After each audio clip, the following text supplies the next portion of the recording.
Pre ഡിഗ്രിക്ക് പഠിക്കുന്ന കാലഘട്ടത്തിൽ ഒരു സുപ്രഭാതത്തിൽ എനിക്കൊരു സ്വപ്നം ഉണ്ടായി. ആ സ്വപ്നം എന്ന് പറയുന്നത് കോളേജിൽ ചാമ്പ്യനാവുക എന്നുള്ളത്, സ്പോർട്സ് ചാമ്പ്യനാവുക എന്നുള്ളതായിരുന്നു എൻ്റെ ആ സ്വപ്നം എന്ന് പറഞ്ഞത്. അപ്പോൾ സ്പോർട്സ് ചാമ്പ്യനാവാൻ അത്ര എളുപ്പമല്ല. അതിന് ഓട്ടത്തിലും ചാട്ടത്തിലും എല്ലാം സമ്മാനം കിട്ടിയാൽ മാത്രമല്ലേ ചാമ്പ്യനാവാൻ പറ്റുള്ളൂ.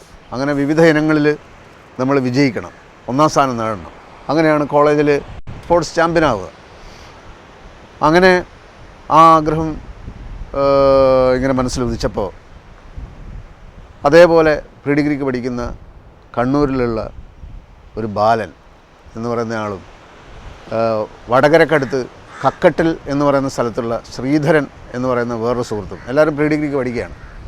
അവർക്കുമൊക്കെ കുറേശ്ശെ സ്പോർട്സിലൊക്കെ താല്പര്യമുണ്ട്, ഓടാനും ചാടാനും ഒക്കെ താല്പര്യമുണ്ട്. അപ്പോൾ അവരായിട്ട് സംസാരിച്ചപ്പോൾ അവർ പിന്നെ കണ്ണൂരിൽ നിന്നും കക്കട്ടിൽ നിന്നും കുറച്ച് ഈ മട്ടന്നൂരിൽ നിന്നും കുറച്ച് ദൂരത്തായതുകൊണ്ട് അവർ വാഴന്തോട് എന്ന് പറയുന്ന മട്ടന്നൂരിനടുത്തുള്ള ഒരു സ്ഥലത്തുള്ള ഒരു പീടികയുടെ മേലെയുള്ള ഒരൊറ്റ മുറിയിൽ വാടകയ്ക്ക് ആണ് താമസിച്ചിരുന്നത്. അപ്പോൾ ആ രാത്രി കിടക്കുന്ന സമയത്ത് ഈ വാതിലൊക്കെ ചൂട് ഉഷ്ണമൊക്കെ ഉള്ള സമയത്താണെങ്കിൽ വാതിലൊക്കെ തുറന്നിട്ടാണ് കിടക്കുക, കാറ്റ് കിട്ടാൻ വേണ്ടി. അപ്പോൾ ബാലന് ഒരു ഇരട്ട പേരുണ്ട്, മോര് ബാലൻ. ആ മോര് ബാലൻ എന്ന് ബാലനെ വിളിക്കാനുള്ള കാരണം എന്താണെന്ന് എനിക്കിതുവരെ അറിഞ്ഞുകൂടാ. എന്തായാലും മോര് ബാലനും കക്കട്ടിലുള്ള ശ്രീധരനും ഞാനും കൂടി ഈ കോളേജിൽ ഈ സ്പോർട്സിൻ്റെ മത്സരങ്ങളൊക്കെ നടക്കുന്നത് വരെയുള്ള ആ കാലഘട്ടം എന്ന് വെച്ചാൽ അതിനൊരു 4-5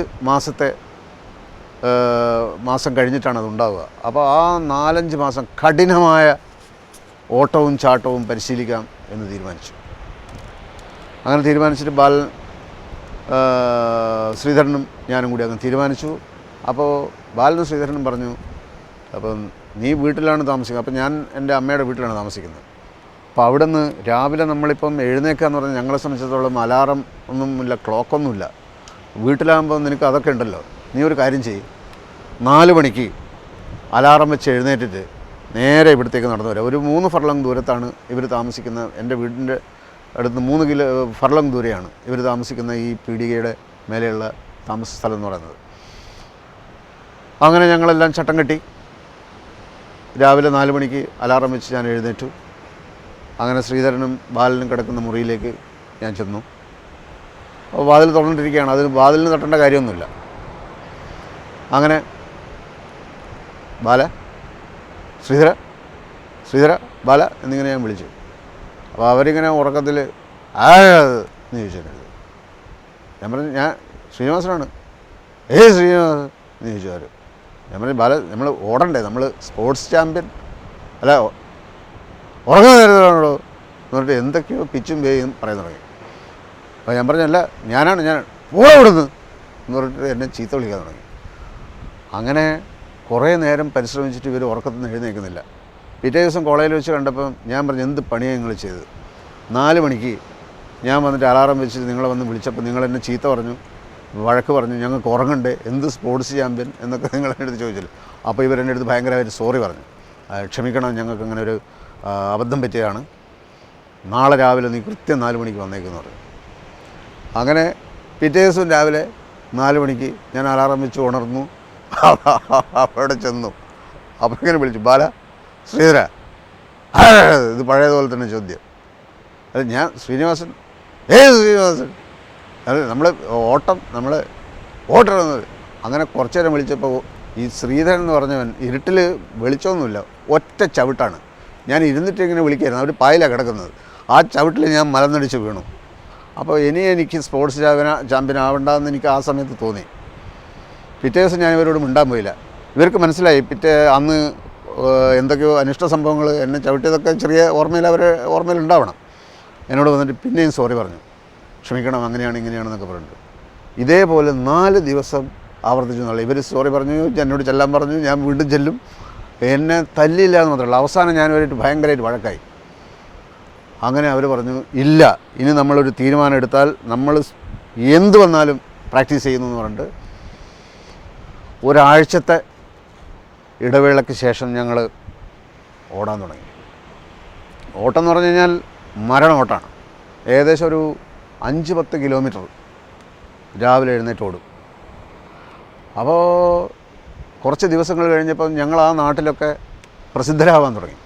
അവിടെയൊക്കെ കോളേജിൽ പഠിക്കുന്ന മറ്റ് സ്റ്റുഡൻസിൻ്റെ ഇടയിലൊക്കെ ഇവരിങ്ങനെ പ്രാക്ടീസ് ചെയ്യുന്നു, സ്പോർട്സിൽ വലിയ ആൾക്കാരാകാൻ വേണ്ടിയിട്ടുള്ള ശ്രമമാണ് എന്നൊക്കെ പറഞ്ഞപ്പോൾ അവിടെ കോളേജിൽ കുറേശ്ശൊക്കെ ഓടുകയും സമ്മാനം വാങ്ങുകയും ചെയ്യുന്ന ആളുകൾക്കൊക്കെ ഞങ്ങളുടെ പേരിൽ ചെറിയൊരു ഇവരുടെ ആ ഒരു ഉറച്ച തീരുമാനവും ആ തയ്യാറെടുപ്പും ഭയങ്കരം തന്നെ, ഈ പ്രാവശ്യത്തെ എല്ലാ അവാർഡുകളും സമ്മാനങ്ങളും ഇവർ വാങ്ങിച്ചുകൊണ്ട് പോകും എന്നൊക്കെയുള്ള ലൈനിലായി. അങ്ങനെ കുറേ മാസങ്ങൾ ഇടതടവില്ലാതെ ഈ സ്പോർട്സ് ഡേ വരുന്ന ദിവസം വരെ ഭയങ്കരമായി. അപ്പോൾ ഒരുവിധം കോളേജിലൊക്കെ ഇത് വലിയ പാട്ടായി, ഞങ്ങൾ ഭയങ്കരന്മാരാകാൻ പോവുകയാണ്. ഭയങ്കരമായ പ്രാക്ടീസാണല്ലോ. അങ്ങനെ ഞാൻ എല്ലാ ഓട്ടത്തിനും പേര് കൊടുത്തു. അപ്പോൾ ആദ്യത്തെ ഐറ്റം ഞാൻ മത്സരിക്കേണ്ടിയിരുന്നത് 1500 മീറ്ററാണ്. അങ്ങനെ സ്റ്റാർട്ട് ചെയ്യാനുള്ള വെടി പൊട്ടി സ്റ്റാർട്ട് ചെയ്തു. ആദ്യത്തെ ഒരു 100 മീറ്റർ വരെ ഞാൻ മരണപ്പാച്ചിലായിരുന്നു. എല്ലാവരും എൻ്റെ പുറകിലായിരുന്നു. ഈ 1500 മീറ്റർ ഓടാനൊക്കെയുള്ള ചില ടെക്നിക്കുകളുണ്ടെന്നൊക്കെ പിന്നീടാണ് മനസ്സിലാവുന്നത്. ഈ 100 മീറ്റർ കഴിഞ്ഞപ്പോൾ മിക്കവാറും ആളുകളൊക്കെ എൻ്റെ മുമ്പിലായി. ഞാൻ 100 മീറ്ററിൽ തന്നെ ഏകദേശം എൻ്റെ ഒരു എണ്ണ തീർന്നുപോയി. അങ്ങനെ മിക്കവാറും ആളുകൾ 100 മീറ്റർ കഴിഞ്ഞപ്പോൾ എൻ്റെ മുന്നിലായി. അത് കഴിഞ്ഞിട്ടൊരു 500 മീറ്ററിൻ്റെ അടുത്തേക്ക് എത്തുമ്പോഴേക്ക് എൻ്റെ ഗ്യാസ് ഏകദേശം മുഴുവൻ തീരാറായി. അവർ ഒരു ചുറ്റ് മുമ്പിലായി. അപ്പോൾ പിന്നെ പെൺകുട്ടികളും ആൾക്കാരും ഒക്കെ ഇങ്ങനെ നോക്കി നിൽക്കുന്നതിനിടയിൽ എങ്ങനെ ഈ സംഭവത്തിൽ നിന്ന് രക്ഷപ്പെടും എന്നുള്ളൊരു ആലോചന എനിക്ക് തുടങ്ങി. പിന്നെ നൊരയും പതയൊക്കെ വായിൽ നിന്ന് വരാൻ തുടങ്ങി. അങ്ങനെ ഇരുന്നപ്പോൾ എനിക്കിങ്ങനെ ആ ഓട്ടത്തിൽ തന്നെ ഞാൻ ആലോചിച്ചു. പെട്ടെന്നൊരു വിദ്യ എനിക്ക് തോന്നി. കാലിൽ മുള്ള് കറച്ച മാതിരിയുള്ളൊരു ചെറിയ പെർഫോമൻസ് ഞാൻ കാഴ്ചവെച്ചു. കാലിൽ അയ്യോ എന്ന് പറഞ്ഞിട്ടൊരു നിലവിളി. അപ്പോൾ എല്ലാവരും നോക്കുന്നിടത്ത് കാലിങ്ങനെ പൊത്തിപ്പിടിച്ചിട്ട് ഞാൻ ട്രാക്കിൽ നിന്ന് മാറിയിട്ട് വേറെ സ്ഥലത്ത് പോയിരുന്നിട്ട് നിലവിളിയോട് കൂടിയിട്ട് ഇരുന്നു. അങ്ങനെ പിന്നെ ചില ആൾക്കാരൊക്കെ ഓടി വന്ന് എന്ത് പറ്റി, ഞാൻ മുള്ള് കറച്ചതാണ്, അല്ല മുള്ള് കറച്ചിട്ടില്ലെങ്കിൽ ഞാൻ ചാമ്പ്യനാകും എന്നുള്ള ഒരു ചെറിയ ലൈൻ അതിനകത്ത് ഞാൻ പ്രകടിപ്പിച്ചു. അതിൽ ഞാൻ കഷ്ടിച്ച് രക്ഷപ്പെട്ടു. ഞാൻ വിചാരിച്ചു ഈ 1500 മീറ്റർ എന്ന് പറയുന്നത് നമ്മൾ അവരൊക്കെ നല്ല സ്പീഡിൽ, പിന്നെ ഇത്രയും ദിവസത്തെ പ്രാക്ടീസ് കൊണ്ട് സ്പീഡ് കൂട്ടാൻ ഉള്ളതിനെപ്പറ്റി ഞങ്ങളങ്ങനെ വലുതായിട്ട് ആലോചിച്ചിരുന്നില്ല. അതുകൊണ്ട് ആയിരിക്കും 100 മീറ്ററിൽ എന്തായാലും ഇവരായിരുന്നല്ലോ പിന്നെ ഏറ്റവും പുറകിൽ, ഞാൻ 100 മീറ്റർ വരെ ഏറ്റവും മുമ്പിലായിരുന്നല്ലോ.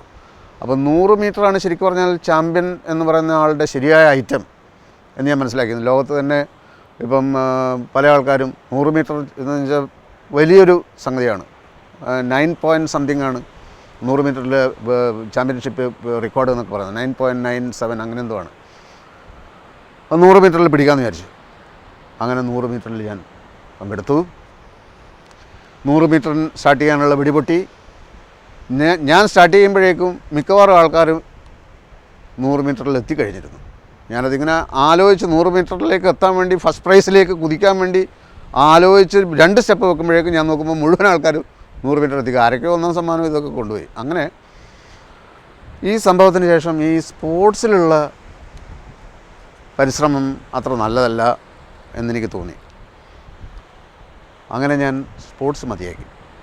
ഈ ഓട്ടം ചാട്ടം ഇങ്ങനെയുള്ള സംഗതികൾ നമ്മൾ പ്രാക്ടീസ് കൊണ്ട് മാത്രമല്ല, അതിന് ജന്മനാ തന്നെ ജീനിൽ തന്നെ ചില കരുത്തും കാര്യങ്ങളൊക്കെ ഉണ്ടാവണം എന്നുള്ള തോന്നലുണ്ട്. പക്ഷേ ഞാൻ നേരത്തെ പറഞ്ഞതുപോലെ ജനുവരി 1 നമ്മളൊരു തീരുമാനം എടുക്കുന്നു, ജനുവരി 15 ആ തീരുമാനം നമ്മൾ മറക്കുന്നു എന്നുള്ള വിഷയത്തെ പറ്റിയാണ്.